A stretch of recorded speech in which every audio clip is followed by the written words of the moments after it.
Hey people, you are locked into El Formosa on the El Show. This is Mental Health in Music. In front of me, I have the wonderful Simeon Clarke. Hey, Simeon.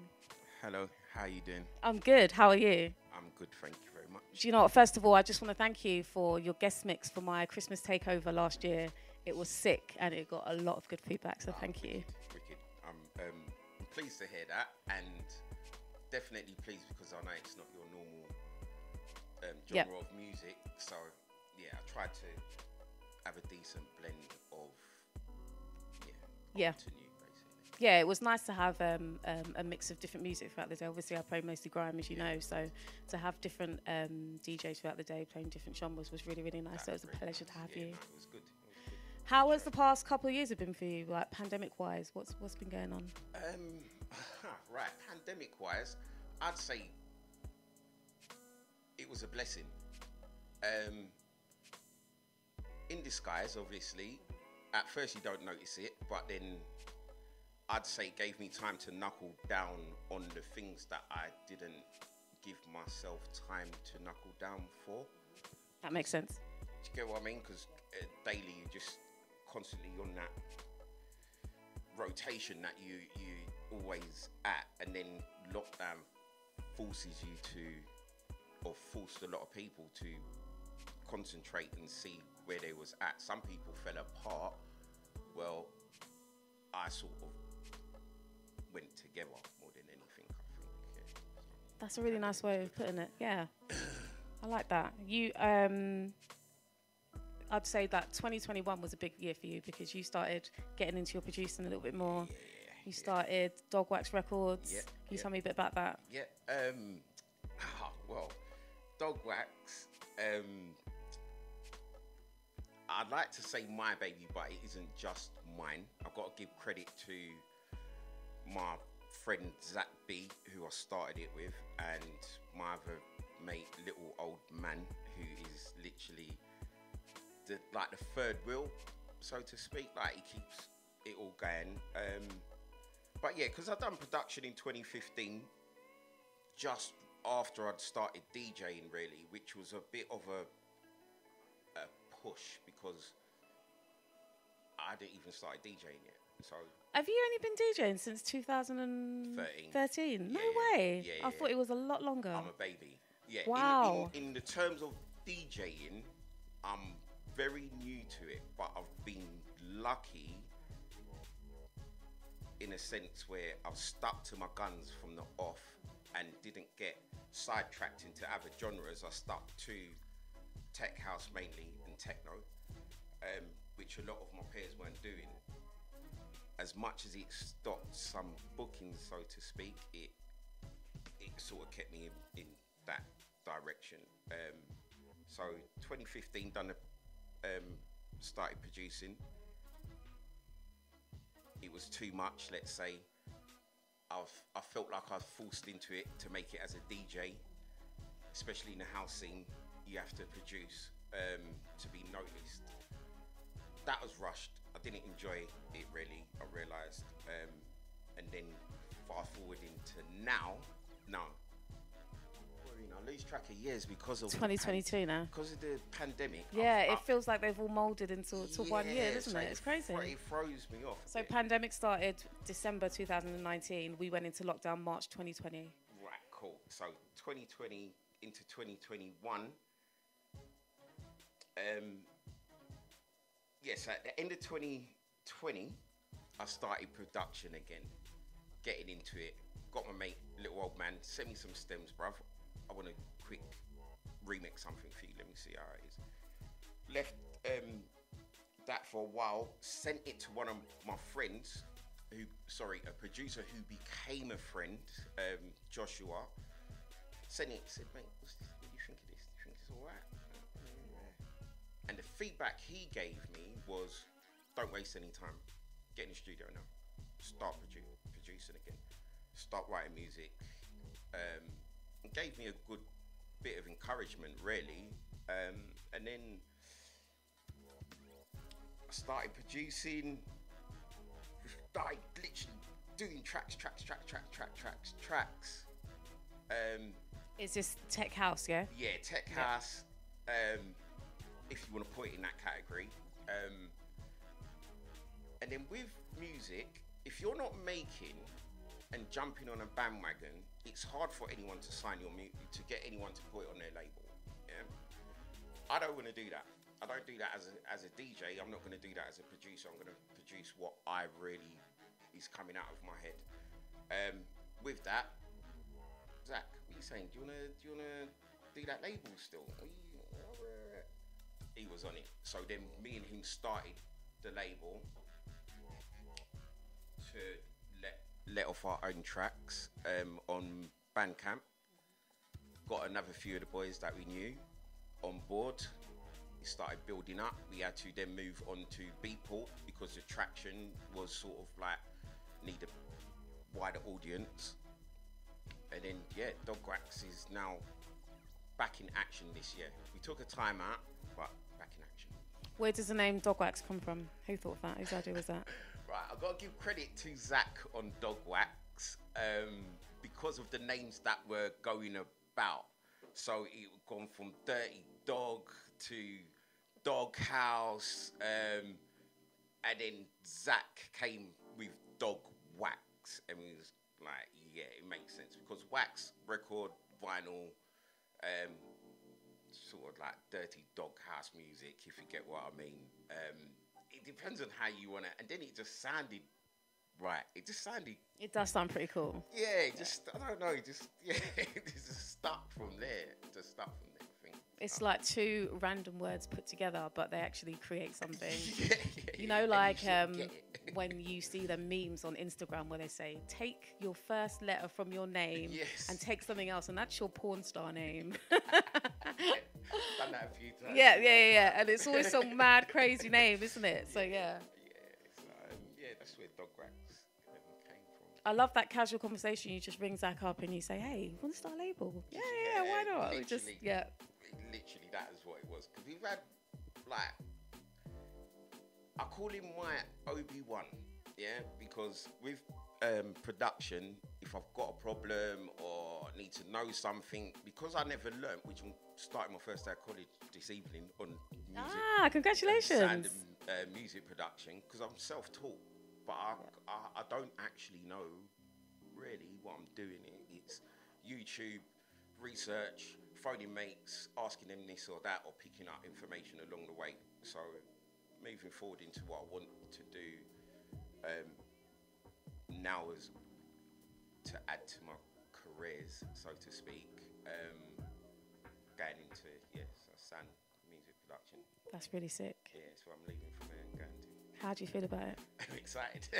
I had a double whammy today. Yeah, imagine that. Two firsts today. That's really cool. Yeah, I was well happy. What kind of work goes into starting a label? Obviously, it's cool just to say, we're going to do this, but what's the work behind it? So, it's not easy. It's not easy, and I think that's definitely why the end of last year, it started getting a bit of a struggle with everybody. You got your lives, family, work, all of this stuff to do, and then you've got to deal with artists that are on the label and trying to deal with everything. So how me and Zach done it was that I'm on the front of it. I'm DJing. He still DJs, but he's not really interested in doing it anymore. He's done it. 25 years plus Zach had been DJing, so he sort of fell off it a bit. So what was I saying? First time I've lost track. So we were talking about the work that goes into a label. Yeah, so me was going to be at the forefront because I'm playing stuff, pushing the music that the artists are making. Meantime, Zach, as we put it, sits in the mothership and makes sure all the paperwork, all the things all the technical parts of it are getting done, including most of the mastering. We'd mix down most of ours to stop him having to do it, and then let him do the mastering. But I believe that might change because this is another thing what I'm going into college to do, because really I want to do sound engineering. Okay. So the course that you're doing at the moment is Music production? Introduction to sound and music production. Okay. But literally only done that because there weren't space on the course that I wanted to do. Okay. And I wanted to get into it. I just needed, I was like, I need to start at the beginning of the year or else everything in my little brain is going to fall apart. Yep. So I just went for that one because I don't really know, like I said, self-taught. So it'd be good to get it. So when I go into studio and do sound engineering, I know that input in my head already. How would you describe the house/techno scene? Talking to me, you know I know nothing about it. Right, wow. So, it's a big question that. Right, let me go from when I first started. Yep. When I first started in the house scene, come a DJ, oh my gosh, blah, blah, blah, trying to talk to people here, talk to them there, blah, blah, blah. And you realise, hold on a minute, no one ain't even responding, or they're not, like, or they're saying this and then they're not doing anything at all, or you find people find the need to tell you that they've got a booking for you, stuff like this, and, oh yeah, come down, blah, blah, blah. It is just BS. It's all BS. Wow. Yeah. Not all of it, but I'd say 80% of what conversations, I'm sure anyone that watches this, that is in the house scene anyway, will agree with me. It's very cliquey.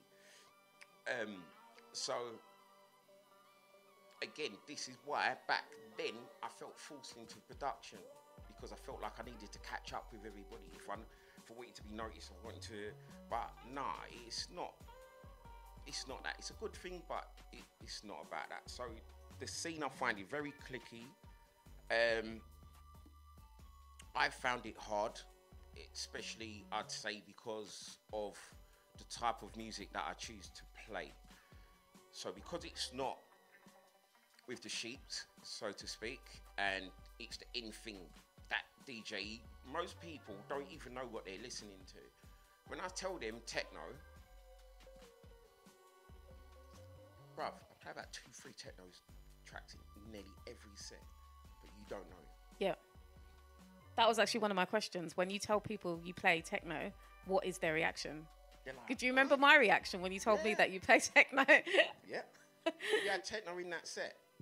Crazy. And I wouldn't have known. You wouldn't know. No. Right. I'll break it down.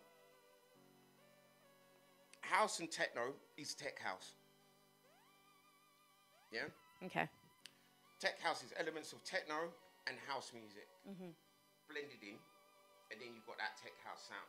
So, if you think you listen to house music, oh yeah, I listen to tech house, bruv, or love, you're listening to techno as well. Like, no matter how you, sorry, my, yeah, you're listening to techno. Like, as much as you think you're not, you are. And I'm determined to push it even more, especially as a black DJ. Yeah, right. So I don't want to be going into going off of things. No, you're not. This is perfectly on topic. Right. So with techno, not being rude when I say it, but they think it's everyone thinks it's a European type of music. Yeah. Yeah. It's not. It's from Detroit, Chicago. That techno sound is from that. It is from, very much so, from black music. Does that come from, like, should we say, speed garage days, 90s, or further back than that? Wow. Right. So, me, going to show my age here. Right. I was born in 79. I'm 42 years old. I grew up on hardcore, jungle, techno. Yeah. I missed a lot of music scene because it changed a little bit and then went into garage, which I wasn't really into, but I was a sheep. Everyone went to garage raves. No one went to jungle anymore. Like, so that's where I went. But I wasn't really enjoying myself. Then I found these little underground raves full of, I'll be the only guy in there, as in that guy, in these raves, listening to techno, and I'm having the absolute time of my life. Like I'm in my element. It's bringing me back to hardcore jungle sort of days when I was in my youth, about 14 years old, 15, where I didn't have a care in the world and I could just go and party. And that's what techno brings to me. And that's why I try to push the techno sound and tech house the way I do, because the elements that I believe that I play have got a lot to do with that past music of them genres. So yeah, again, the techno is very much a black, and I'm not trying to be any way of race or anything here. Yep. Just being straight, because I'm a black man. And I find that a lot of us just turn our heads at techno, but you don't know it. It's got a groove, it's got a belly to it, it's got a rhythm. It's not just noise and whining, because I know as soon as you say techno, people will hear some like just whatever it is. They just think it is, but it's not. It's got such a groove to it, and it's very tribal. But no one, if you don't get the right DJ that's playing the right techno, you're not hearing that sound. You're just not interested. Yeah, I get that. Yeah, so that's so it's more than what people think it is. Yeah, 100%. Like house is more than shuffling, right? Oh my God. 100%. 100%.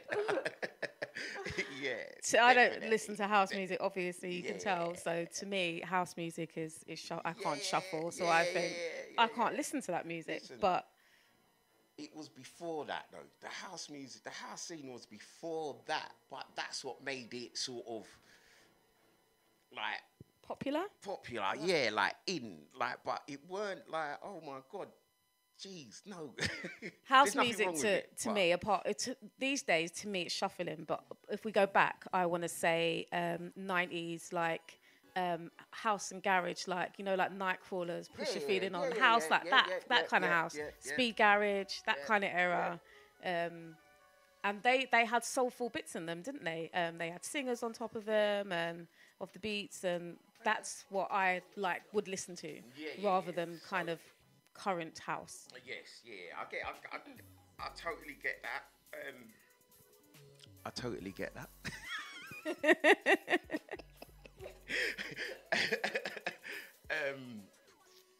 And yeah, it's sort of the same for me. Like how you listen to maybe garage and whatnot is why you play what you play now. It's the same with me. What I listen to is why I play how I play. But yeah, sorry, skipping back to the question about the house scene. Yeah, like I said, it's been a long, hard journey, but I'm getting there. I'm breaking that little bit of mold where I can go and play what I want to play, and I'm getting booked for what I want to play, rather than someone coming to me, asking me if I can play, but play what they want me to play, not what I play personally. Do you get what I mean? So I'll never do that. I've turned down bookings, plenty of bookings because of that. I'm not going to do that. Is that a thing that you have to do from early? Because if you start saying yes to things that you don't want to do, they expect you to do that, and then you won't get any bookings. 100%. Yeah. 100%. That's why I stuck to my guns. I was told from early, when I first started, that I would be very different, to stick to the sound, play how I play, and basically not to give in. When I first got told this, I thought it was, again, BS. I'm like, yeah, whatever, bruv. But 8, 9 years or whatever down the line, I see the whole pattern. I see it. Like, it takes time. What's the biggest misconception about the house techno scene, apart from what we've discussed? Break that question down a little bit more for me, please. So, I would say, what's the biggest myth? What do people think goes on there, but that actually doesn't go on at all? I think everything. I think there is it. I don't think there is it. I think it probably all goes on. Yeah. I'm going to liken it to, say, dubstep. Remember when dubstep was big? Yeah, I never did you get into that? No, do you know what? Yeah. Oh, my gosh. I only actually really heard my first dubstep set on New Year's Eve. No way. Yeah. Like, I've heard dubstep music here and there, but not an actual 1 hour set of dubstep. Wow. I was I was quite surprised at how much I liked it because I said he was like, oh, ragga dub. Yeah, exactly. And then the person was like, yeah. And I was like, well, I didn't know that, innit? Because I just thought it was, I thought it was like techno. Yeah. See, that's a big misconception of the dub scene. People think it's just like, you know, pots and pans or, you know, someone grating cheese on a razor. And it's got one of them, you know, the scissor sound like you're sharpening your knife. But really, you go to a rave, it's dubby, there's reggae, and people are appreciative of the music. It's quite a nice vibe. There's a lot of love in the room. People clap for the DJ when they've done a sick mix. Like, they show appreciation for the music. Do you get what I mean? Yeah. So it was different. It was very different. But, I think I'd definitely do it again now, like after experiencing that. Oh, yeah. I'm going to take you to a dubstep rave. Yeah, please. Please. I'm down. I'm definitely down. You know, Observer plays dub. He plays some sick tunes, proper. Cool. That's why I was like, hold on, what is it? Alright, have you heard a techno set? Have you listened to a 1 hour techno set, anyone? No. Right, cool. Evens then. Oh, we can swap then. So we swap dub for techno. Yeah, that would be good. I like the vibe that you push with it because you're telling me that it's music like anything else. Yeah. And that I've not experienced the right type of techno. This is why I'm not listening to it. And I love different types of music, so I'm more than open to that. Cool. We're on. It's on. I'm going to start playing techno on my show now. I can even imagine. I'll be like, shout out Simeon. Let's do it. So we I'll tell everyone how we met. So we met at Blue Rose Tattoos. You tattooed me. Yep. Thank you very much. Behaved nicely. You're welcome. And when I first saw your flash designs, for those that don't know, flash designs are a book of small designs that artists can knock out quite quickly. And I saw your mental health flash designs with your slogans. What was the reasoning behind those designs? Because if I'm honest, I've never seen a flash from a tattoo artist that's mental health focused. Right. Another one I've got to digest. So mental health to me is probably the biggest thing that I've seen males hide. Or don't even know that they're going through some type of mental health until maybe it's too late or whatever, and you actually... Right. On the question, they're there because I believe that people need to understand that there needs to be mental health awareness. I suffer from it. I wouldn't say badly, but there's times when I do suffer from it badly, whether it be anxiety, depression, or something along these lines. I do believe I suffer from ADHD. That is myself prescribing, or what's the word? Self-diagnosis. That's the one, of ADHD. From all of the things that I've researched on it, it's too expensive to do that as an adult to get it diagnosed. I agree. It's way too much money. Yeah. So it's a lot harder to get diagnosed as an adult than it is as a child. But it's very huge in us. And it's when I acknowledge these things about my mental health that my whole... everything about me changed. You met me as I'm going through my transition, I'd say, to where I'm going to be now. The person that I was before, just got to say, black boy from the hood, that doesn't want to be that black boy from the hood, but you can't take me from it. So I'm always going to try to be a better person and show these things, because as that boy from there, it's not cool to show that you've got mental health problems or to show that you've got some type of depression. Half of the boys on this street, I'm going for boys because that's what I'm a male, so I'm aiming at males here. I think it's important that we talk about yourself as a black male as well. And so I just didn't want to be on that. No, that's your truth and that's your perspective, and this is the perspective I know I can get from you. So I'm really interested to hear. On that, the older generations of black men, dad, granddad, my dad had lung cancer from us for ages. That's that mental health thing. Like, where you don't want to admit, you don't want to give in, you don't want to tell, you don't want to share some type of feeling. And that's quite common in Caribbean families. Common is the way. Yeah. Like, I'm definitely trying to break that mold with myself, at least. So any of my younger generation of cousins, my younger brothers, stuff like this, understand that it's not a joke. I've got a cousin that suffers from mental health badly, as in he might have to get admitted to the hospital every now and again, or whatever he's had in a moment. I ain't going to be that guy.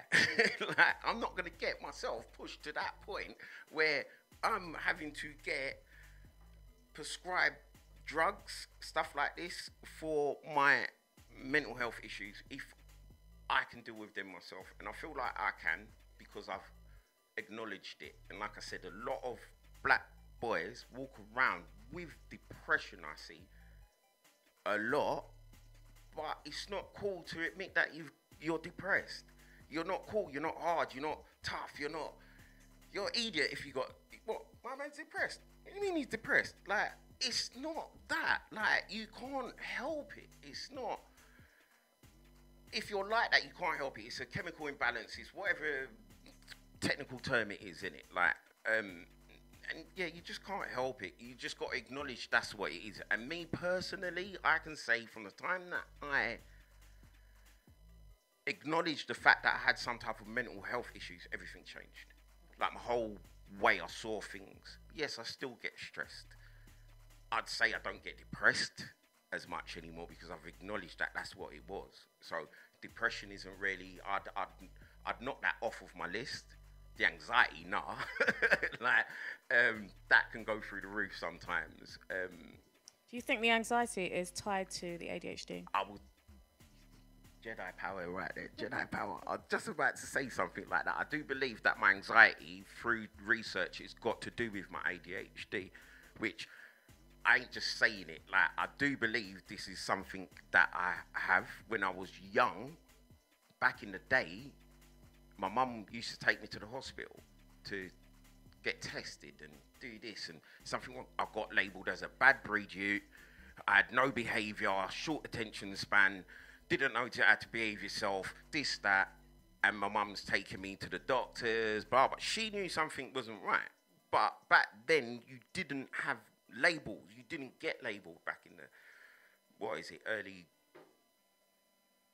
80s, must be, I'm thinking, no, that's way too far back, but no, it ain't.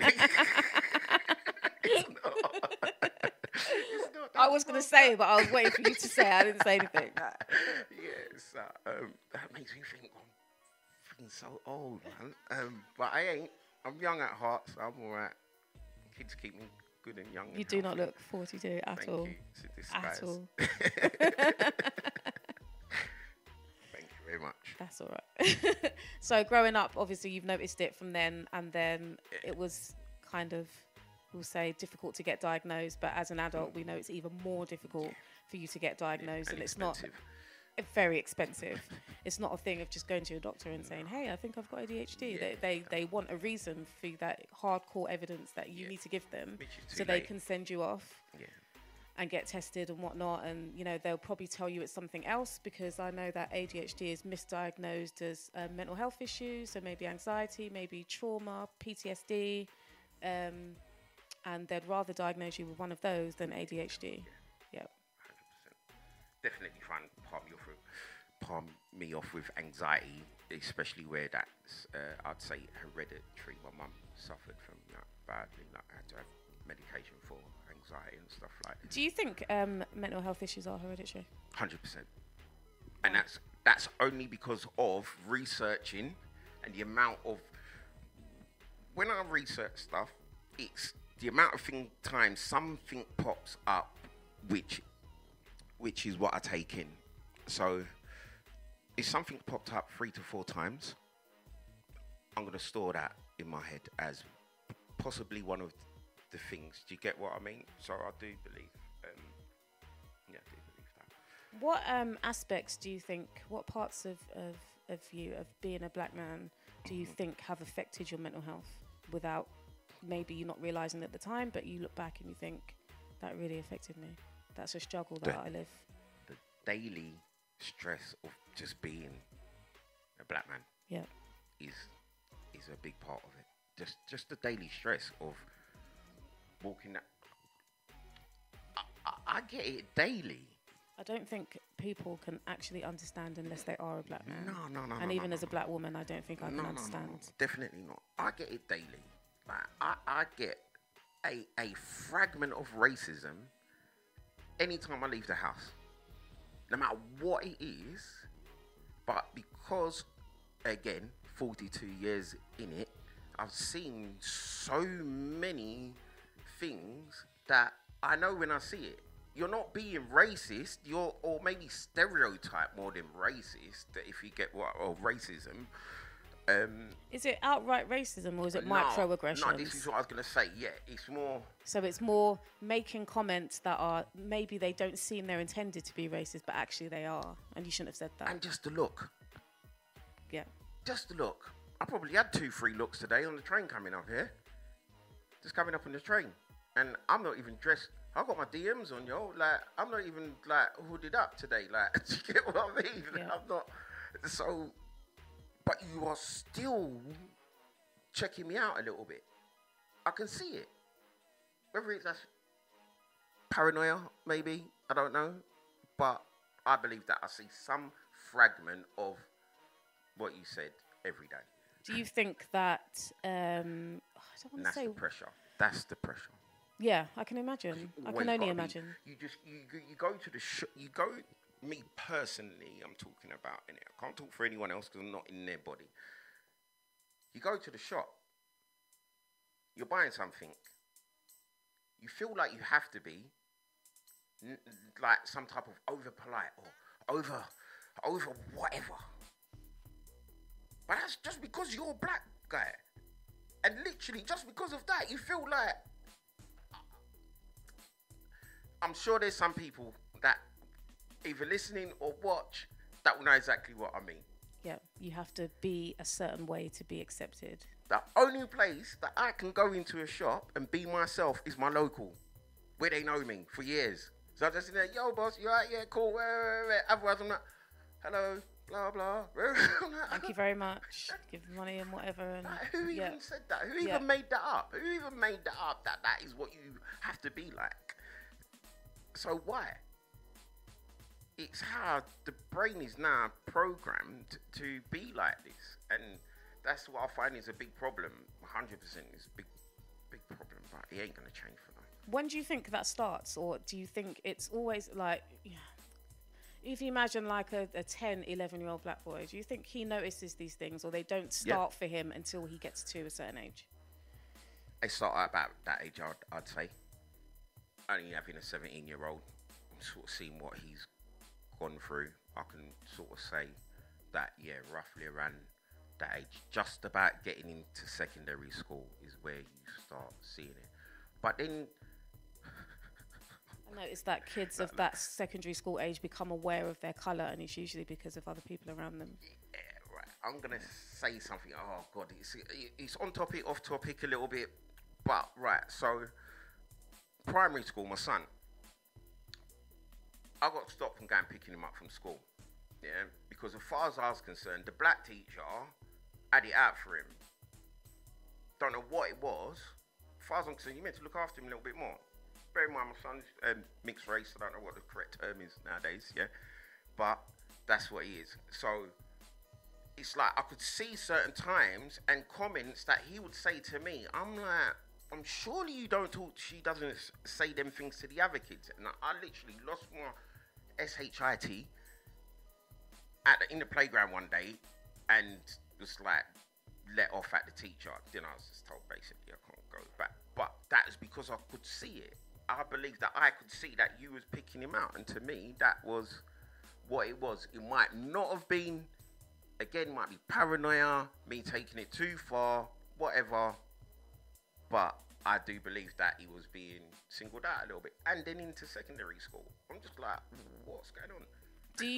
You mentioned paranoia, but do you think there is, and I don't want to be desensitive to anyone, but do you think there could be, or maybe do you think there is a level of paranoia when you do go out? So if someone is a certain way to you, you automatically think it's because of what you are or who you are. Yeah, that's what I mean. Yeah. So someone could say to you, you know, I'm not happy with you, I don't like you, and you could think it's about my race, but maybe it's not. It's not. Yeah, this is why I say.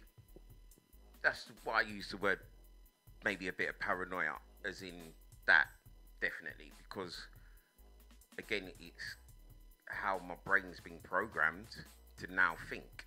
But the experiences that you've had are the reason your brain is programmed that way. Yeah, 100%. But I'm breaking out of that. I'm determined to see the whole world in a different light. Do you think that will improve your life experience? 100%. No shadow of a doubt, no question about it. I've started doing more type of meditating, stuff like this, and looking into more things about my well-being, self-medicating, stuff like this, and I know how I feel today, now, right this second. How do you feel today? Completely right now? Different to what I did last year. In what aspect? What way? Just the way I feel. Like my whole feeling, my whole being, the way looking forward, my views on life, where I want to be. Maybe I'm having a midlife crisis, so to speak, innit? Like, might be having a mad one. Like, bit early for that, isn't it? Might be like that. But you get what I mean? Like, I get what you mean, yeah. Like, I've definitely seen a bit of change, but then last year I had some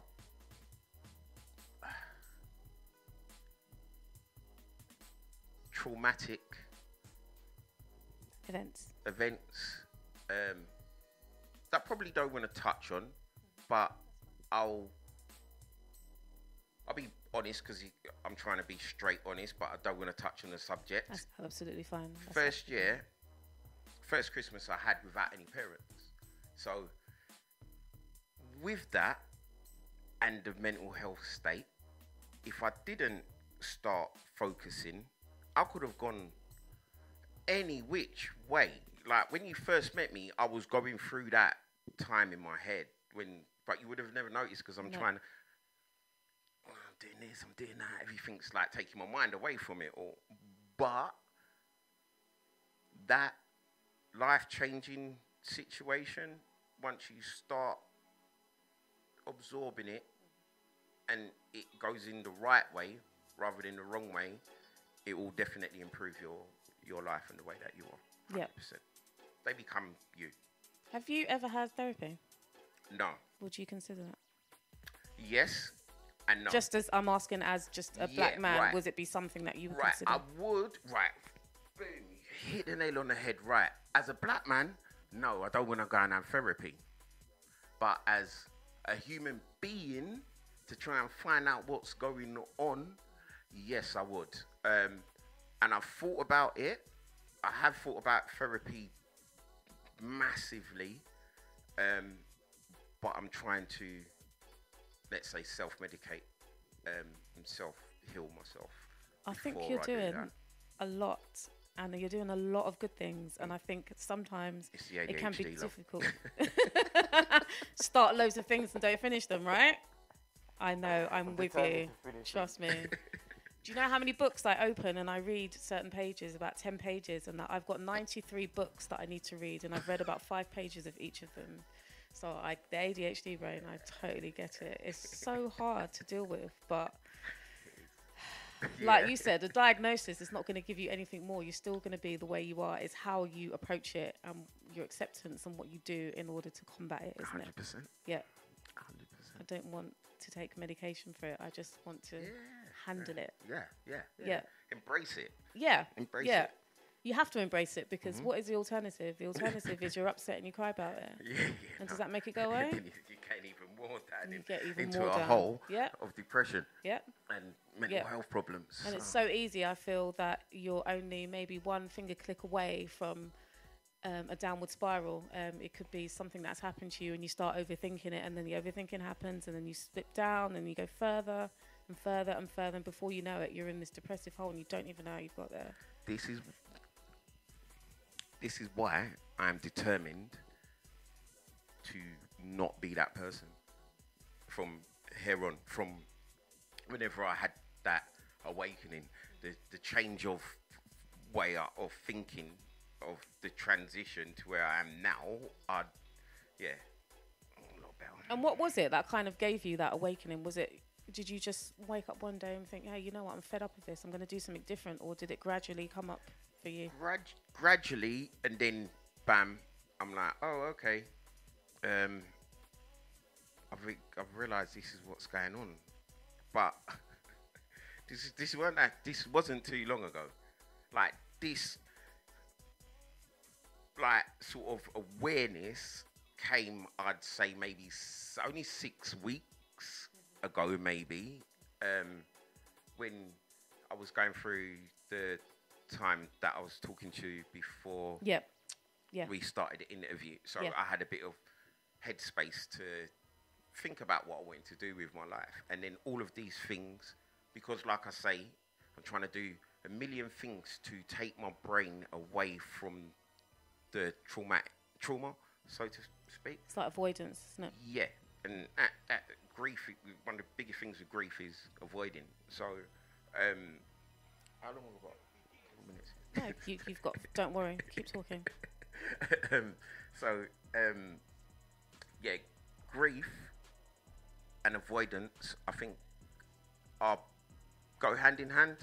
So where I was maybe trying to do so many things to take my mind away from what was actually reality, and then embracing it, taking it on board, and revamping, hopefully.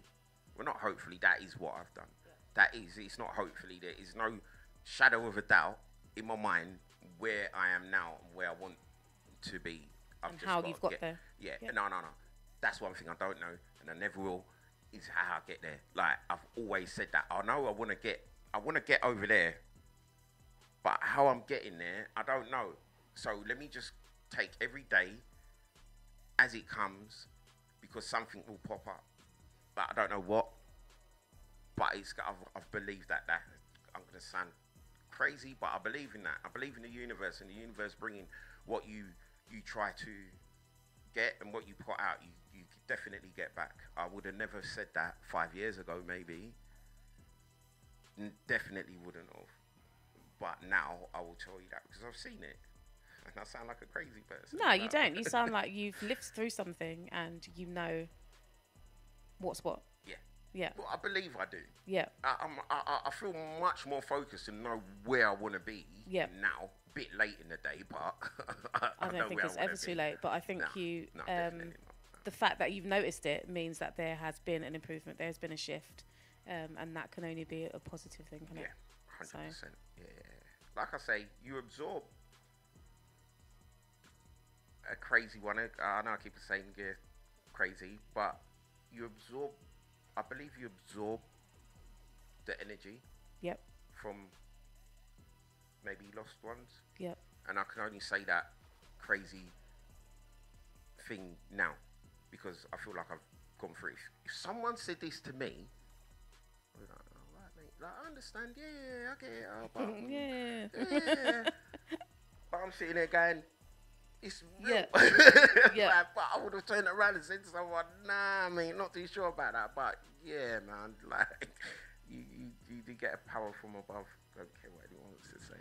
Do you feel like because of your experience that you're more open? That so Yeah, you said you're trying to be more open. Yeah, so yeah. It's definitely working. I believe that being open brings that back as well.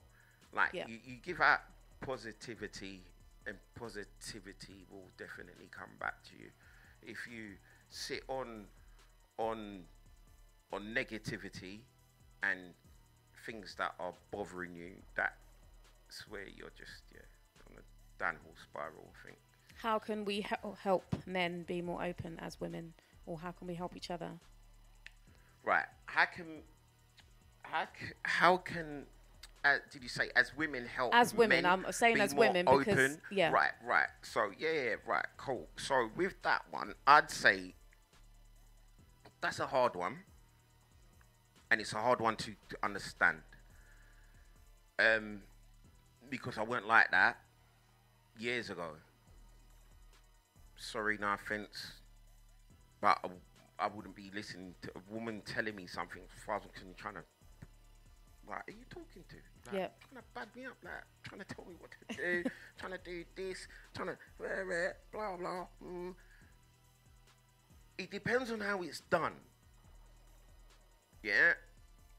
When it's done like you're trying to belittle, bad up the guy, trying to show some authority maybe or whatever. I don't know how to put it. It's not going to get received. It's no. But as soon as you give that in a positive way, listen, you could tell me, go and tie up your shoelaces. What? Who are you talking to?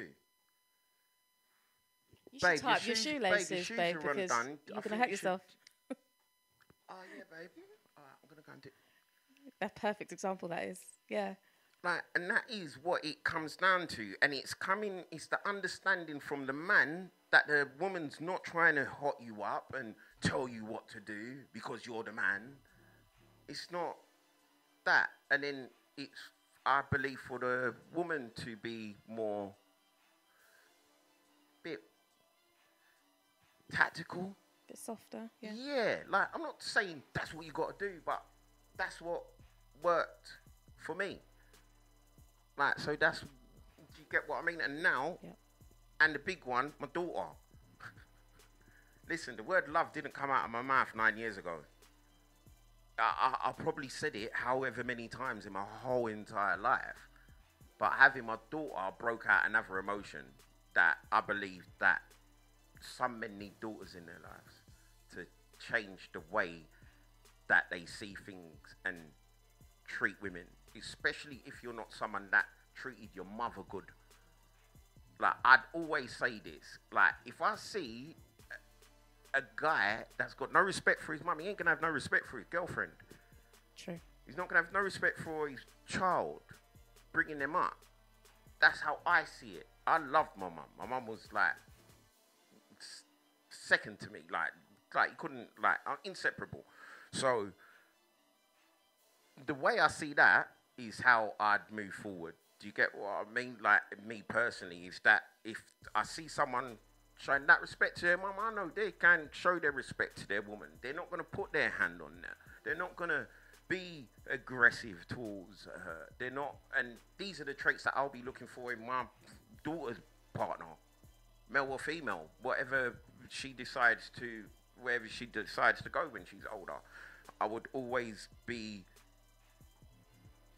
looking at how that person is with their parents.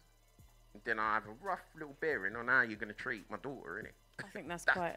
that's my fault. I think that's quite a good way to look at things. It's not something that I thought about before, but listening to it, it does make sense. Yeah. If you ain't got no respect for your mum, you're not going to have no respect for your daughter or your girlfriend. Do you think with age comes wisdom? 100%. No hesitation there. No. I went like this 10, 15 years ago. Yeah. Like, I weren't. Like, I ain't going to say what I was, but I weren't as this person that I am now. And I'm happy to say that, and I'm proud to say that, because everyone can change and everyone can do good things and bad things. It's all a choice and a decision that you make yourself. Can anyone change? 100%, yeah, of course they can. Some people not. Some people, you ain't helping them. You just can't help them. Is it a case of some people can, but they just don't? They don't want to. So, as much as you might say whatever to them, they don't want to change. They won't change. And you can't make someone change. No. You can only help someone that wants to help themselves. You know, it's my dad talking. That is definitely my old man talking. I love that. I love that. You bet you never thought that would happen. No. Morphing into him.